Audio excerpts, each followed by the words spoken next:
All right, hello. This is day 32. I have not done this for like months. My bad. I have been writing this entire time, but it has been like 7 months since I did the last video. So, let's get straight into it. Day 32, which I recorded back in February. It's now November. Whatever, we're going to send it. So, this song was inspired by a chord progression that I heard.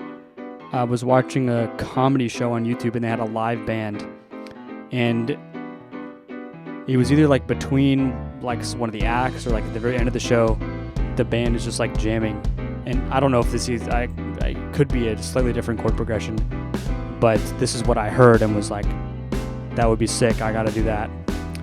So yeah, that's what it is. I just took the chord progression, was like, how could I make a song into that, and kind of arrange it all, because they were just, doing their own thing. And this is very much like a dance kind of vibe, whereas the one that they're performing was much more funk R&B. So, interesting to take it to a different place. Also, this track was the first time that I properly used my MIDI keyboard. You can see here I have a MIDI track. So what I did is I recorded MIDI inputs into my DAW, and then spat that back out to the keyboard so I could have like super consistent performances for these different sounds. Basically just allows me to like layer keyboard sounds, because it's the same like part, it's the same performance, but I'm layering these sounds to make a more complex keyboard sound in total. So by grabbing the MIDI, or by recording the MIDI, I could just send it back to the keyboard. I don't know why. I should have done that honestly a long time ago. A third of the way through, and I figured out that I should just do that instead of replaying the thing every single time, because that's what I was doing before. If I had I probably do like 3 or 4 keyboard sounds per part, so then I have to play it 3 or 4 times and then have to line them up, because of course I'm not 100% perfect as much as I'd like to be, as much as it would come in handy. So I'm just using the tool here and kind of grabbing the one MIDI performance, and then it all syncs up with that performance, then it's the same part from a performance. So kind of a more stripped back, song, to be honest. Only the keys and drums and bass, but technically complex. So, kind of gave me the space to be able to do this kind of stuff. All right, let's look at the mix. I think we got old classics here. Addictive drums, of course. What did I end up using? Side stick, rock. Oops, probably from this one, the Modern Soul Army. That's what it looks like. The kit, Townhouse, of course. Dude, I've got these Townhouse settings dialed in. -5 reverb. Oh wow, I'm cranking that ratio. That's crazy. Anyways, slowest attack, fast release. I bet you this is 1.9. Oh, close, 2. It's always around there. It's always 1.9 or 2 is really the ideal makeup gain. And then rock rack on the bass. Interesting. Just a guitar amp on the bass. Anyway, it works. SSL.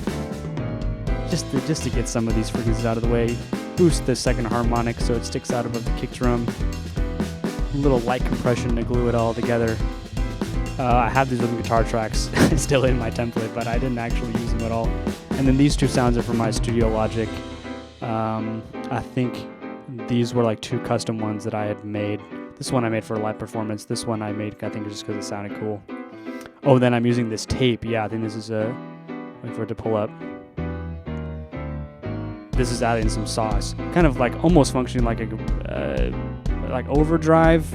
I mean, I would assume maybe some compression. I don't know how this thing really works, but I'm driving it, putting a little bit of dirt in it. And what is this? Oh, then a low cut. Yeah, of course. And then EQing that as well. All right, get out of here. And then the same thing on the other one. I'm using Pan Man. Love Pan Man. Shout out Pan Man. Yeah, dude. VerbSuite Classics. The fat plate I really like for the Addictive drums. It just works super well. Somewhere around a second, I've kind of kept this reverb in my template for the drums that I use. I just think it works really well. Maybe I'm getting boxed out of sound, but I don't know. If it works, it works. And then again, the Relab. And then my super secret mastering chain, which I probably have given. Oh, and this thing. I love this thing. For You project time tells me how long. Well, that's not accurate at all. I definitely spent more than 45 minutes on this.